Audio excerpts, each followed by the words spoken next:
असहाब सुफ़ा के पास रसूल करीम अलैहिस्सलातु व तस्लीमात तशरीफ़ फरमा थे तो भूख थी, बड़ी गुर्बत थी। वैसे गरीबी के दिनों में किसी को बात समझाई जाए तो उसकी समझ में नहीं आती, इसलिए कि भूख बज़ाते खुद बड़ा सताती है। तो वो लोग बड़े सख्त परेशान थे और उनके चेहरों से आजमाइश आयां थी। तो रसूल करीम सल्लल्लाहु ताला अलैहि वसल्लम ने फरमाया कि एक वक़्त तुम पर वो भी आने वाला है कि सुबह तुम प्याला भर के रोटी खाओगे और शाम के लिए बची हुई पड़ी होगी। आज तो तुम्हें लुकमा लुकमा मिलता है ना। प्यालों से मुराद क्या है? वो यही है कि सवेरे रोटी खा ली है पर फ्रिजें सालनों से भरी हुई हैं, उसके अंदर हर किस्म की चीज़ें, फल, फ़लानी शय मिठाइयाँ भरी पड़ी हैं। फरमाया तुम सवेरे खा लोगे और शाम के लिए माल भरा हुआ, पेट भर के खा लिया है। साहब सुफ़ा का तो ये हाल था ना कि मतलब किसी के पास रोटी बच जाती थी, किसी के पास सिरका बच जाता था, पेट भर के खाना नसीब नहीं होता था। तो सहाबा किराम अलैहिम रिदवान ने अर्ज़ की, हुजूर फिर उस दिन तो कमाल हो जाएगा, अगर अल्लाह इतनी नेमतों से नवाजेगा फिर तो सदक़े करेंगे, तो खैरातें करेंगे, फिर तो गरीबों को खिलाएंगे। लेकिन कुर्बान जाएं, ओहो, रसूल पाक ने ठंडी सर्द आह भरी, फरमाया नोए मेरे गुलामों तुम आज ही अच्छे हो, आज ठीक हो। ये गरीबी ठीक है, ये तंगदस्ती ठीक है, एक वक्त खाना एक वक्त इंतज़ार करना यही ठीक है। हुजूर क्यों? फरमाया पता है जब माल आता है ना तो बुग़्ज़ भी आता है, ये अदावत भी लाता है। ओ यार, ये सिर्फ पैसे हैं जिनकी वजह से बेटे अब्बे का भी गिरेबान पकड़ लेते हैं कि फलाना प्लाट मैंने लेना है, तूने दूसरे को कैसे दे दिया। फ़कत पैसे हैं, पैसे। यानी कभी छोटा भाई दरवाजे पे को उसे थप्पड़ मार जाए ना तो बड़ा भाई कहता तेरे हाथ काटना है, तो मेरे पुरानों हाथ की मिलाया है, इतनी तेरी जुर्रत, मेरे भाई को आद हो गई। यानी मैंने सही जज्बाती, और वो मोहल्ले वालों को दिखाने के लिए जज्बाती नहीं होते, उनकी आंखों में बताता है कि प्यार बड़ा है भाई के लिए। लेकिन फिर वो भाई बंदूक लेके आ जाता है, वो कहता है इधर आ ना, वो प्लाट पे तूने कैसे कब्जा कर लिया, तो मेरा है। वो अपने उस भाई को गोली मारने, किस बुनियाद पे? ये मुसीबत है। हज़रत उमर के ज़माने में माल आया बहरीन से, मस्जिद नबी में ढेर लग गया, सहाबा बड़े राज़ी हैं, कर्ज़े उतरेंगे, गुरबतें जाएंगे, रोटियां खाएंगे, कपड़े पहनेंगे। तो उमर रो रहे हैं, मस्जिद नबी के सुतून को पकड़ा है तो उमर रो रहे हैं और तड़प के रो रहे हैं। हज़रत अबू दरदा कहने लगे मकाम में शुक्र है आप आंसू बहा रहे हैं। फरमाया अबू दरदा तुझे नहीं ना पता, हुजूर का ज़माना ठीक था, गुरबतों में लोग चले गए, अबू बकर का दौर ठीक था, कच्चे मकानों में और एक खजूर एक दूध के प्याले पे दिन गुजर गए। ये आजमाइशें मेरे लिए रह गई थी, ये रंग मेरे लिए, मैं नहीं देखना था इतना माल। फरमाया अब तुम देखना ये लड़ेंगे, अब ये कहेंगे मेरी खिदमत ज़्यादा है, मुझे ज़्यादा चाहिए, मेरा नंबर पहला है, अब ये लड़ेंगे। अब देखना हालात किस तरह के होंगे।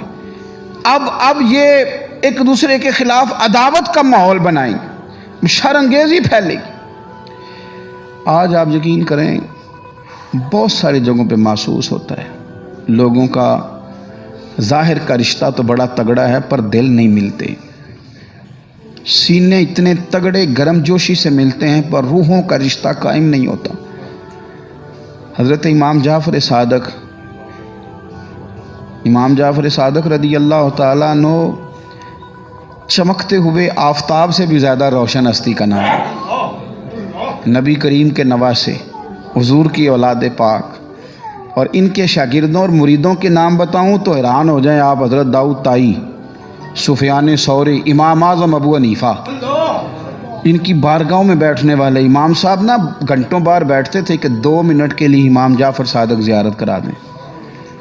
2 साल इमाम आज़म अबू हनीफ़ा कहते हैं मैं इमाम जाफ़र सादक के पास रहा, दाढ़ी सफ़ेद थी इमाम आज़म की। तो किसी ने पूछा उम्र कितनी है? कहने लगे 2 साल।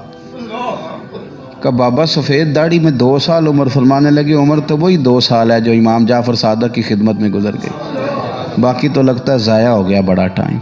इतना कीमती वजूद, लोगों को नफ़ा देने वाला, तरबियत करने वाला। हज़रत दाऊद ताई और सुफियान सौरी, जो लोग तसव्वुफ़ और तरीक़त से वाबस्ता हैं, वो इनको अपना इमाम जानते हैं। لیکن آخری عمر میں نا حضرت امام جعفر صادق بند ہو گئے تھے حجرے میں، باہر نہیں آتے تھے، بند ہو گئے تھے۔ تو حضرت سفیان ثوری رحمۃ اللہ علیہ کہتے ہیں میں زیارت کرنے گیا اور میں نے جا کر کے نا حضرت بڑی مشکل سے میں نے باریابی حاصل کی۔ بیٹا اور غلام اور خادم کہنے لگے وہ نہیں پسند کرتے ملنا۔ میں نے کہا ان کی منت کرنا، کہنا میں بوڑھا ہوں، پرانا خادم ہوں، آپ کے دروازے پہ بڑی روٹیاں کھائیں ہیں، چلو زیادہ نہیں کو 10 منٹ ہی مل جائیں، پرانوں کی تھوڑی مہربانی ہو جائے۔ تو کہتے ہیں حضرت نے ملاقات کے لیے بلایا تو میں ملنے گیا تو میں نے یوں ہاتھ باندھے، میں نے کہا حضور کے شہزادے آپ لوگوں کو اس طرح تو نہ کریں، فیض دیں، کوئی آپ کی زیارت کرے، کوئی آپ کی بات سنیں۔ تو امام جعفر صادق رو پڑے، فرمانے لگے سفیان یار میں نے لوگوں کے ساتھ بڑا وقت گزارا ہے، پر یہ نہ کمپرومائز کرتے ہیں، وفا نہیں کرتے۔ فرمایا یہ اوپر اوپر سے ملاقاتیں ٹھیک کرتے ہیں پر ان کے دلوں کے اندر پیار ختم ہو گیا۔ فرمایا اس عداوت نے، اس بغض نے مجھے دور کر دیا ہے، اب میں اپنا آخری وقت لوگوں کے ساتھ نہیں رب کے ساتھ بتانا چاہتا ہوں، اس لیے کہ وہ ان کے اندر کی جو داستانیں اور باطن کی جو ان کی غلاظ بے قدراں کچھ قدر نہیں جاتی، کیتی خوب تسلی ہو دنیا دار پجاری زردے کتے آندے گل ٹلی ہو، تنگ کر دیا ہے، ان کے اندر عداوت ہے، بغض ہے، حسد ہے، کٹ کے گہرے انداز میں جپھی ڈالتے ہیں لیکن دل کے ساتھ پیار نہیں کرتے۔ چھوڑ دیا یار، ہم رہے اس کام سے، ہم نے چھوڑ دیا، ہم اکیلے ہو گئے، ہم تنہائی میں چلے گئے، ہم نے یہ کام کرنا ہی نہیں۔ آپ یقین کریں صحیح حدیث میں لفظ ہیں، یہ پگڑی بھی سنت ہے، مسواک بھی، یہ سفید کرتا بھی، لیکن نبی پاک نے حضرت انس بن مالک کو بٹھا کے کہا، صحیح حدیث موجود ہے نسائی اور طبرانی میں، بٹھا کے فرما انس تمہیں اپنی ایک بڑی سنت نہ بتاؤں؟ یا رسول اللہ وہ کیا؟ فرمایا صبح و شام اپنا دل دیکھتے رہنا، کسی کا بغض تو نہیں اندر۔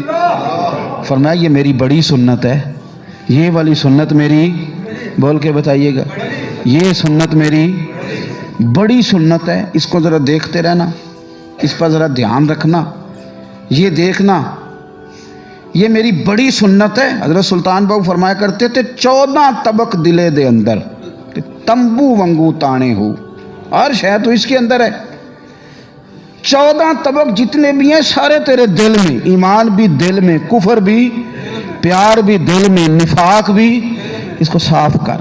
اللہ تعالیٰ بقلب سلیم، تو دل لے کے آ پر ستھرا لے کے آ، دل صاف لے کے آ، اس کے اندر تو حسن پیدا کر، پیار پیدا کر۔